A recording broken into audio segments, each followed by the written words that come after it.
আসেন আসেন, এই লালার থেকে দেখা যাবে।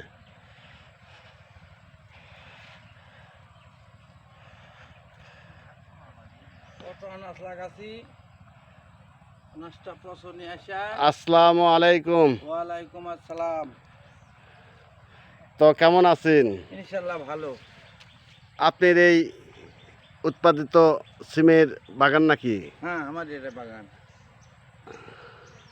আপনি তো প্রতি বছর শুধু কৃষি কাজের সাথে জড়িত, তাই না? ইনশাল্লাহ কৃষি কাজের সাথে। তো আপনি বর্তমানে এই সিমের সমস্যাটা কি? সমস্যা, এই সিমটার গাছ একটু বৃদ্ধি হয়েছিল। হ্যাঁ বৃদ্ধি হওয়ার পর একটা পচনে এসে একটা জোয়ার হ্যাঁ, কেটে গেল, একটা জোয়ার সম্পূর্ণ নষ্ট নষ্ট হয়ে গেল। তাই তো ফুল দেখতেছি কম, অনেক কম। হ্যাঁ, অনেক কম। অন্যান্য বাগানের চাইতে সিমের ফলন কম।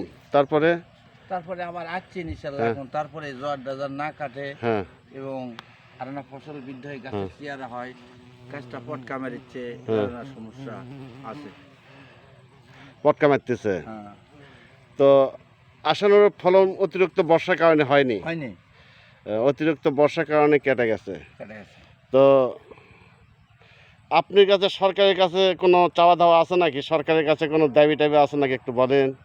দাবি একটু সার ফসফেট দিলে আমরা ছোটোখাটো কৃষক না উপকার হয়। বীজ সার ফসফেট পেলে ছোট কৃষক হিসাবে উপকার হয়, খুবই উপকার হয় এবং ছোট কৃষক হিসাবে হ্যাঁ, আরো অল্প ভালো সম্পদ কিছু আমাদের। ভালো কিছু করে দেখাতে পারবেন। হ্যাঁ, গাইস বন্ধুরা, আপনারা যেখান থেকে ভিডিওটি দেখবেন অবশ্যই এই কৃষক ভাইকে একটা সম্মানস্বরূপ লাইক করবেন, কমেন্ট করবেন। আর সংশ্লিষ্ট কৃতকর্মকে অনুরোধ করব, যেহেতু বৃহত্তর ঝিনাইটিটায় গ্রাম, এই গ্রামের কৃষকেরা অত্যন্ত নির্ভীক এবং কৃষির উপরে নির্ভরশীল। এদের অধিকাংশ পরিবারিক কৃষির সঙ্গে সম্পৃক্ত।